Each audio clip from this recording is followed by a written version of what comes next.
So guys, I've been excited for this one. And when I think about why I've been excited, I think basically it comes down to the feeling that can something perform as well as it looks? And I really wanted to know, does the CLOUDBOOM ECHO 3 priority style over substance? Let's get into it.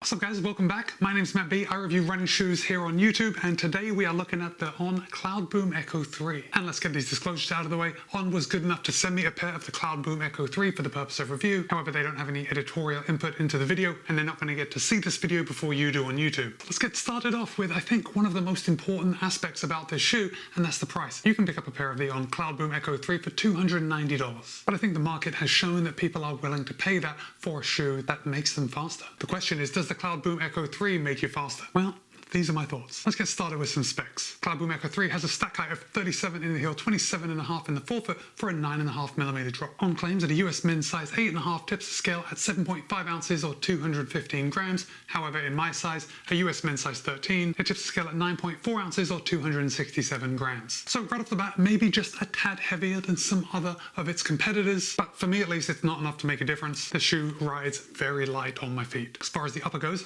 On is using a very thin, almost paper-thin microfiber material. It allegedly repels water very well, and it kind of feels that way, but I haven't had a chance to run in the rain. And during the time that I've been testing it, it's also been fairly cold for here in Florida, so I didn't soak them with sweat either. But either way, it does feel like this upper would repel water quite well. The heel collar is nicely padded in all the right places. It's very thin. It's not micro thin. There is actually some padding in here, which is good. It's a very comfortable step-in feel. And then the heel counter, I guess this may be a little surprising to you, but the heel counter is actually there, and it's pretty rigid, which I was very pleased to see, and even more pleased when I actually took it out to run because I didn't experience any heel slip. If you've watched any of my other reviews on some other super shoes, you know that I do generally experience a little bit of heel slip when we don't have a heel counter. Now, this isn't always a problem. Sometimes my heel just feels a little loose. Sometimes I have to do the lace lock method in order to stop my heel from moving around. But my experience in the CLOUDBOOM ECHO 3 was I didn't have to. I was able to tie it and forget it. I had no heel slip, and the heel collar was just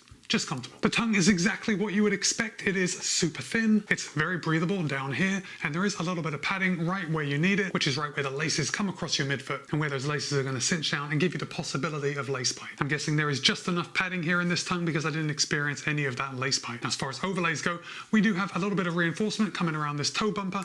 We have this midfoot band right here. Got a little bit of material just covering the heel counter on the back, and then we've got the reinforcements coming down the eyelet chain on both sides. Now, what I want to bring your attention to is these extra holes. There are extra holes at the top of the eyelet chain, I imagine, so you could really dial in the fit and make the shoe work best for you. We actually have 2 additional or extended eyelet chains here on the lateral side, and then on the medial side we have 3. Now, in all my testing, I took them out of the box, I put them on my feet, I went for a run. I didn't mess around with the laces, but I can say that I did get a good lockdown across the midfoot, and I didn't see the need to extend the laces to those lower eyelets. Saying that though, I noticed that the laces are fairly long. I mean, look at this. If I hold it up like this, it's like the length of the camera. So the laces are fairly long, and I do double knot my laces when I go out for a run. And even with the laces double knotted, I still noticed that the laces were flapping around a bit. Now, they weren't so long that I thought I was going to step on them and maybe untie them inadvertently, but they were noticeably long. So perhaps I could retie the laces through these lower eyelet holes, and that would make the laces just a tad shorter, which maybe would make it a little more comfortable. And I don't mean comfortable in the fact of comfort, I mean mentally comfortable. So you're not worrying about stepping on the laces because they're just a little bit too long. Now, because I am a little late to the game getting my review out of the CLOUDBOOM ECHO 3, you've probably seen other reviews, and if you've seen other reviews, you've probably seen some people saying that the CLOUDBOOM ECHO 3 runs a little long. Now, I have to tell you that wasn't my experience. To me, these fit true to size. I certainly would not have gone down a half a size. And the only way that I would say these are just a little long is if all my other shoes are also a little long. So the position where my toe was at the front of the shoe was just about the same as everything else. Now, I'm going to hold this up, and you can see this seems like quite a narrow fit, doesn't it? And it is quite a narrow fit. In fact, if I hold it up from the bottom, I think it looks even narrower from that perspective. And I've said it a few times on the channel, but I think I have narrow feet, at least maybe narrower than someone with wide feet. But all that to say that I didn't experience these shoes as being too narrow. I thought they fit my feet very well, and I had plenty of room to move in the toe box. And look, I've run in shoes that I get a little bit of pressure here on my little toe, and that's usually when the footbed is just a little too narrow for me, or the upper is just a little little too tight. I didn't experience that in these shoes, so for me, they are 100%, they fit true to size. Oh, before we move on, just a little more about the tongue. The tongue is gusseted on the medial side, and it's sewn to the eyelet chain on the lateral side. There is also a lace loop right here. It's fairly low on this shoe, but all these elements tie together, and they make the tongue impossible to move. This tongue is not going anywhere, so when you lock it in, the tongue is going to stay in place. Coming down to the midsole, and this is what this shoe is all about. On is using their Helion HF, which is their Helion Hyperfoam, and it's a Pebax foam, and there are actually 2 layers of it, and then sandwiched in between these 2 layers of Helion HF is their carbon speedboard. And we actually get a pretty good glimpse of this speedboard through these little cloud windows that we've got in the heel and the forefoot. And On is well known for incorporating clouds into everything, and as far as I can tell, these little baby clouds, I don't think they have any mechanical value, but they do add a little aesthetic value, which is not nothing. And I already said it in my unboxing of this shoe, but I think this is the best looking super shoe out at the moment.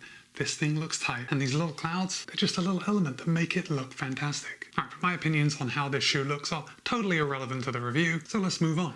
And let's come down to the outsole. We can see we've got quite a bit of rubber on the forefoot. We've got a little strategically placed rubber here on the heel, especially on the lateral side. And then we've got a lot of exposed midsole right here in the middle of the shoe. We'll come back to that in just a second when we talk about wear. Let's talk about ride, because I had a really good time testing these shoes and taking them for a ride. Okay, first of all, I'm going to hold this up, and I want you to see how the carbon fiber plate starts here in the heel with a lot of midsole foam beneath it, and then it scoops down and then spoons up with a pretty aggressive toe spring. Also, look how much foam is on the underside of the carbon speedboard. It's not much. So keep this placement in the back of your head, and because we've got 37 in the heel, 27.5 in the forefoot, you would think this would be a pretty plush ride, especially if you've run in other carbon plated super shoes. I'm thinking of one in particular, but oftentimes they have a lot of squish and a lot of rebound. Now the CLOUDBOOM ECHO 3 definitely trends on the side of being a little firmer, but that's only when you compare it to a soft shoe. Once you start running in this shoe, that feeling of firmness goes away, and it actually becomes more responsive than firm. Now, I'm not sure if that makes sense, but when I say that a shoe is firm, sometimes there's a feeling of discomfort that comes with it being so firm. The CLOUDBOOM ECHO 3,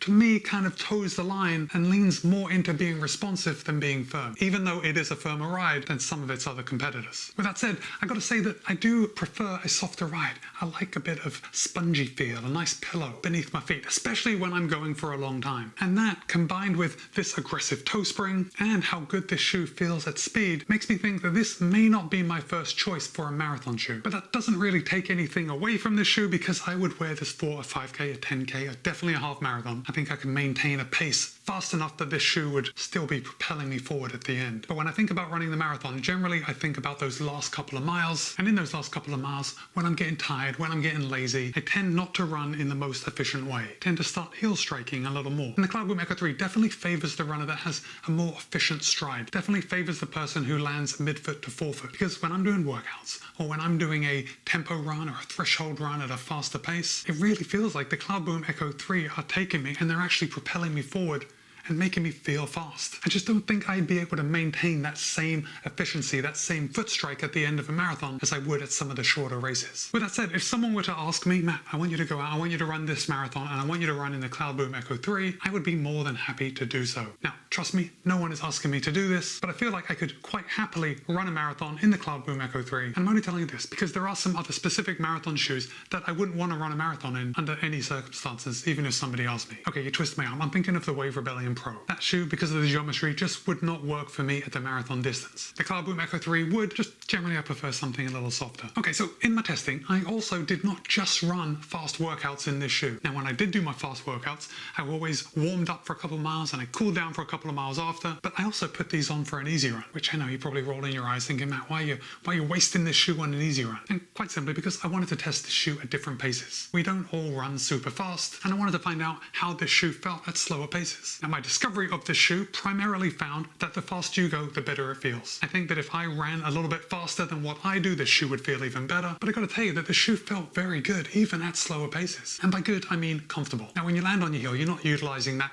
carbon speedboard the way it was designed. So obviously you're not gonna get that same level of pop. But even when I was running easy, and I was heel striking and rolling through and off, I still felt a little bit of speed assistance. So if you are looking for a race day shoe, I think this shoe would work for most people. The only thing is, I think that the super part of this super shoe becomes more super the faster you go. Does that make sense? Now, when you do get up on your toes, this shoe, I don't want to say it comes alive because that's totally cliche, but it fits, so I'll say it. It comes alive. It does feel fast. This aggressive toe spring and rigid speedboard just provides a feeling of propulsion That is exactly what we want when we're buying a super shoe. Now let's go back to the outsole and talk about longevity, because I'm looking at this bit of heel rubber on the back, and at the making of this video I've run about 55, 60k, and I'm seeing quite a bit of wear, which I think is totally okay, because On is very upfront with how long this shoe is going to last. In fact, right here on the box, it says lifespan equals 4 marathons plus infinite memories. So it says on the tin that these are made for 4 marathons, or about 104 miles or 160 kilometers. So seeing a little bit of wear after 55 or 60 kilometers isn't surprising and is right in line with On's predictions. So just to wrap this up and tell you how I really feel, I think the On CLOUDBOOM Echo 3 is a fantastic super shoe.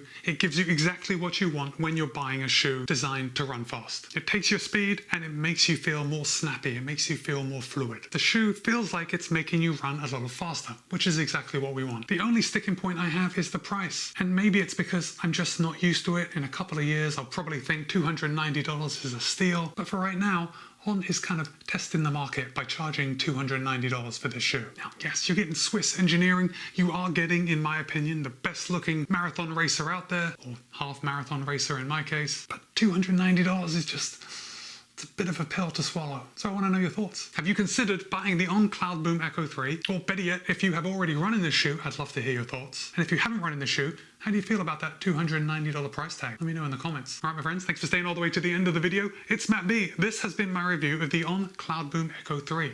Be kind, be happy, run well. See you in a couple of days.